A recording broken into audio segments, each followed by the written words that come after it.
Penjahat yang tersalib di sebelah kirinya menghujat dan menantangnya, katanya, "Bukankah engkau adalah Kristus? Selamatkanlah dirimu dan kami." Mereka yang menyalibkannya mengoloknya demikian, "Jika engkau anak Allah, turunlah dari salib itu." Lalu para penghujat dan pembencinya di Indonesia dengan brutal menista, melecehkan, mengolok-olok dan menyerangnya habis-habisan sesuka hati. Apa kata mereka? Ustadz Somad, ada jin kafir di salib. Dalam sebuah video yang viral, Ustadz Abdul Somad membacakan pernyataan jamaah yang mengaku hatinya kerap menggigil saat melihat salib. Ustadz Somad menjawab bahwa karena dalam salib ada jin kafir. "Apa sebabnya Ustadz kalau saya menengok salib menggigil hati saya?" kata Ustadz Somad membacakan pernyataan jamaah itu. "Ibu ini, saya terbayang salib, nampak salib, jin kafir sedang masuk karena di salib itu ada jin kafir," ujar Ustadz Somad.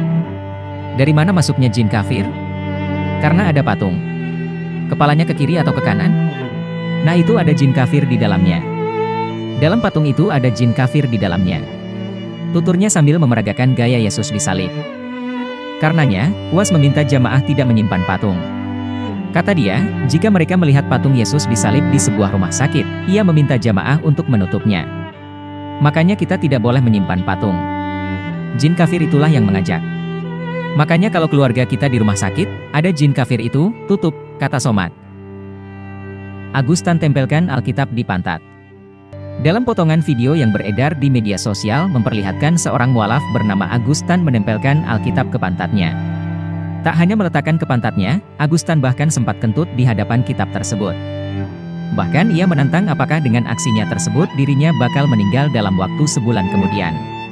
"Saya eksperimenkan saja saudara ya. Apakah ketika kitab ini saya tempel di pantat, dalam sebulan saya akan mati, kita akan mati, kita tes," kata Agustan. Tidak lama kemudian beredar sebuah video yang lagi-lagi viral memperlihatkan Agustan menderita sakit keras dan akhirnya benar-benar mati. Yahya Waloni, Kitab Injil Palsu. Dalam sebuah ceramah yang viral, seorang mualaf yang konon adalah seorang mantan pendeta sekaligus mantan rektor sekolah teologi bernama Yahya Waloni, mengatakan bahwa Alkitab yang dibaca umat Kristen merupakan omong kosong dan hanya berisikan kebohongan. Mempelajari kebenaran Al-Quran, mempelajari kebohongan Bibel Kristen. "Saya yang ditantang atau dilapor ke Mabes Polri, kan begitu? Saya tak mengatakan Bibel Kristen fiksi, tapi Bibel Kristen itu palsu," ujar Yahya Waloni. Tidak hanya itu, Yahya Waloni juga turut mempelesetkan ucapan Roh Kudus menjadi Roh Kudis. Yahya Waloni kemudian ditangkap atas dugaan penistaan agama. Rizik Syihab, kalau Tuhan beranak, bidannya siapa? Pernah beredar video ceramah Habib Rizik Syihab yang menyebutkan kalau Yesus anak Tuhan maka bidannya siapa? Pernyataan tersebut disampaikannya dalam salah satu kajian ceramah. Dalam video tersebut, Rizik Syihab menjelaskan pendapatnya mengenai ucapan Selamat Natal. Menurut Rizik, Muslim tidak boleh mengucapkan Selamat Natal atau menjawab Selamat Natal dari orang non-Muslim. Menurutnya, seharusnya umat Muslim tersinggung apabila diajak mengucapkan Selamat Natal. Dia mengatakan, "Habib Selamat Natal, artinya selamat hari lahir Yesus Kristus sebagai anak Tuhan, mestinya saya yang tersinggung dong. Untung gak gua kepret," ujar Rizik Syihab melanjutkan. "Kan kalau tersinggung mestinya dikepret. Kurang ajar lu. Anak Tuhan dari mana? Kalau Yesus anak Tuhan, bidannya siapa?" ujar Rizik melanjutkan. Ustadz Ahmad Kainama, Yesus menikah. Dalam beberapa channel YouTube yang beredar, Ustadz Kainama seorang yang mengaku mantan pendeta dan lulusan STT, begitu bangganya mengumbar hujatan terhadap Yesus Kristus dalam dialog di channel tersebut. Beberapa topik yang diangkat diantaranya, Yesus menikah dan memiliki anak bernama Yustus, Yesus Kristus terbukti menikah dengan Maria Magdalena, dan menelusuri letak kuburan anak-anak Yesus Kristus. Khalid Basalamah, Kristen sembah patung. Sebuah video yang viral di medsos memperlihatkan pendakwah kontroversial Ustadz Khalid Basalamah menyebut umat Kristen saat ini bukan lagi sembah Nabi Isa melainkan patung. Di video itu, tampak Ustadz Khalid Basalamah menyebut soal anak Tuhan yang dibuat umat Nasrani menjadi patung agar mereka tak lupa. Awalnya cuma "Oh ini orang soleh, ini Nabi," akhirnya mulailah dijabar-jabarkan, "Nah ini kayaknya dia lahir tanpa ayah berarti anaknya Tuhan nih. Supaya kita tidak lupa, buat patungnya," ujar Ustadz Khalid. Sekarang orang Nasrani banyak tidak sadar mereka bukan lagi sembah Allah, bukan juga bahkan sembah Nabi Isa, tapi sembah apa? Patung. Patung Nabi Isa, patung Maryam, ujarnya. Ustadz Munsir Situmorang, musik haram karena budaya Nasrani dan permainan setan. Ustadz Munsir Situmorang sebut musik haram dan musik adalah budaya Nasrani.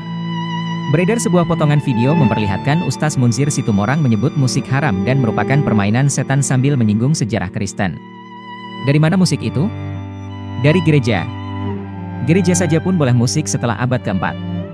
Sampai abad keempat, musik itu haram bagi Kristen, kata Ustaz Munzir. Tapi ketika pastornya jalan ke Jerman, dilihat isi Injil itu diterjemahkan jadi liturgi, jadi chord. Apa kata pastor? Kalau kita pisahkan mereka jadi musik, mereka akan keluar dari Kristen. Sudah, kita jadikan musik bagian dari ibadah Kristen. Makanya sekarang mereka nyanyi, tuturnya. Ustadz Adi Hidayat, Katolik menyembah Santo Domingo. Viral video Ustadz Adi Hidayat yang membahas soal gereja dan cara ibadah umat Kristen Katolik. Adi Hidayat mengemukakan bahwa umat Katolik tidak langsung menyembah Tuhan mereka melainkan lewat perantara santo. Cara menyembah orang-orang Katolik sampai sekarang itu gak langsung menyembah Tuhannya, lewat perantara. Jadi kalau mau ditebus dosanya datang ke Bapak, minta pengakuan dosa dan sebagainya, disebut dengan Santo Domingo, tutur Adi Hidayat dalam video tersebut. Dia juga menyebut asal kata minggu dari Domingo itu. Kalau berangkat ke gereja, untuk menyembah Santo Domingo. Orang suka menyingkat, Santo Domingo menjadi minggu, ungkap Adi Hidayat. Ustadz Arifin Nababan, Alkitab itu porno. Ustadz Arifin Nababan diduga melakukan penistaan agama setelah mengeluarkan pernyataan tentang kitab umat Kristen. Ia menyatakan bahwa Injil atau Alkitab berisi banyak ayat-ayat berbau porno dan tidak bermoral. Hanya saja, Al-Quran lebih detail, Al-Quran lebih komplit, Al-Quran lebih bermartabat. Al-Quran lebih bermoral ketimbang kitab suci saya dulu. Banyak saya temukan, saya baca di Injil itu, ayat-ayat yang tidak bermoral, ayat-ayat yang porno-porno itu banyak, ujar Ustadz Nababan. Irene Handono, Paulus perombak ajaran Yesus. Seorang mualaf yang mengaku mantan biarawati Kristen mengatakan bahwa Paulus merombak ajaran Yesus. Menurutnya, umat Kristen saat ini adalah bukan penganut Yesus, tapi Paulus. Mereka bukan Nasrani tetapi lebih tepat disebut Kristen. Menurutnya, agama Kristen lahir karena pengaruh besar Paulus yang mengotak-atik ajaran Yesus. Irene Handono juga mengarang sebuah buku kecil yang isinya secara terang-terangan menolak fakta kematian Yesus Kristus atau Isa Al-Masih di kayu salib. Banyak ceramah Irene ini yang menghujat kekristenan dan Yesus Kristus. Ustadz Menahem Ali, Yesus lahir karena Maria berzina. Ustadz Menahem Ali dalam salah satu ceramahnya membahas perihal Yesus yang dilahirkan Maryam karena berzina. Menahem Ali menyebutkan bahwasannya Maryam berzina dengan seorang serdadu Romawi bernama Pantera. Jadi, ini memang tuduhan bahwa Maryam itu dianggap pezina. Berzina dengan siapa? Dengan serdadu Romawi bernama Pantera. Selanjutnya, Ustadz Menahem Ali kemudian mengutip Injil Matius pasal 1 ayat 18 dan seterusnya. Karena sejak awal, ini perempuan bernama Maryam telah mengandung. Mengandung dari siapa? Tanyanya sebelum mengeluarkan opininya. Normal manusia kalau ada anak perempuan mengandung, itu pasti ada yang melakukannya, pungkas Ustadz Menahem Ali. Ustadz Fadil Taslim, Yesus izinkan zina bebas. Seorang ustadz bernama Fadil Taslim dalam ceramahnya mencoba membuat tafsiran yang ngawur mengenai persinahan. Menurutnya, karena kitab Imamat menghukum orang yang berzina dengan hukuman mati dan kitab Ulangan menghukum orang berzina dengan dilempari batu, sementara Yesus dalam Injil Yohanes malah membebaskan atau tidak menghukum perempuan yang berzina, maka Yesus membolehkan zina. Firanda Andirja, Hari Natal Hari Kesirikan.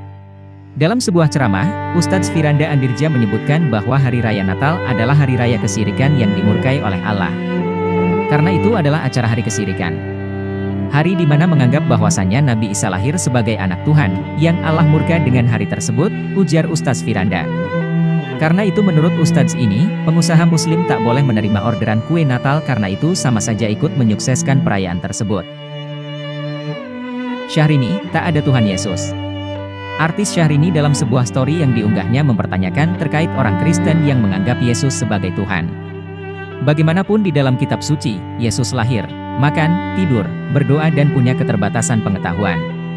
Sementara Islam mengajarkan bahwa Tuhan selalu sempurna. Umat Kristen harus menanyakan kembali gagasan tentang Tuhan.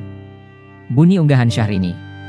Umat Kristen harus bertanya pada diri sendiri, apakah gagasan tentang Tuhan dulunya adalah seorang anak yang lemah dan tidak berdaya, yang tidak dapat bertahan hidup tanpa makanan, minuman atau tidur, sama dengan Tuhan yang Maha Kuasa yang dijelaskan dalam Perjanjian Lama? Tentu saja tidak. Lanjutnya, menurut Syahrini, gambaran Yesus tidak sesuai dengan gambaran Tuhan dalam Islam. TikToker Bang Motesa, samakan salib dengan tiang listrik. Yang terbaru adalah seorang TikToker bernama Fikri Murtada yang menghujat agama Kristen melalui video yang diunggah di media sosial. Karena Tuhan yang kalian sembah itu, yang digantung, bagi umat Katolik dia digantung, kalau Protestan dia tidak digantung. Bagi kalian yang masih menyembah itu, tolong pulang nanti setelah kalian tobat. Tolong pulangkan nanti tiang itu nanti ke PLN. Biar ada untuk gantung trafo sama kabel. Berubahlah gereja kalian itu jadi masjid, begitulah ucapan si TikToker ini.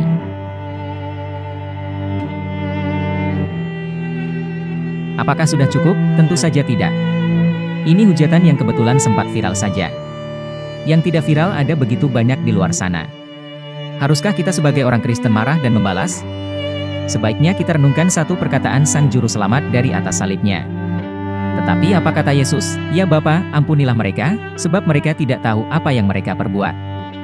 Itulah bukti kasih yang paling agung dan terbesar sepanjang masa melalui karya penebusan yang Yesus tuntaskan seorang diri di atas Kalvari. Yesus memberi perintah kepada umatnya bahwa kasihilah sesamamu manusia dan berdoalah untuk mereka yang membenci kamu. Penghujatan, penghinaan dan penistaan kepada Mesias yang tersalib pada peristiwa Jumat Agung lebih 2000 tahun yang silam terus terdengar sampai hari ini. Namun kasih dan pengampunannya juga terus ada sampai hari ini. Mengapa Allah tidak segera menghukum mereka yang menghina pengorbanannya di atas kayu salib?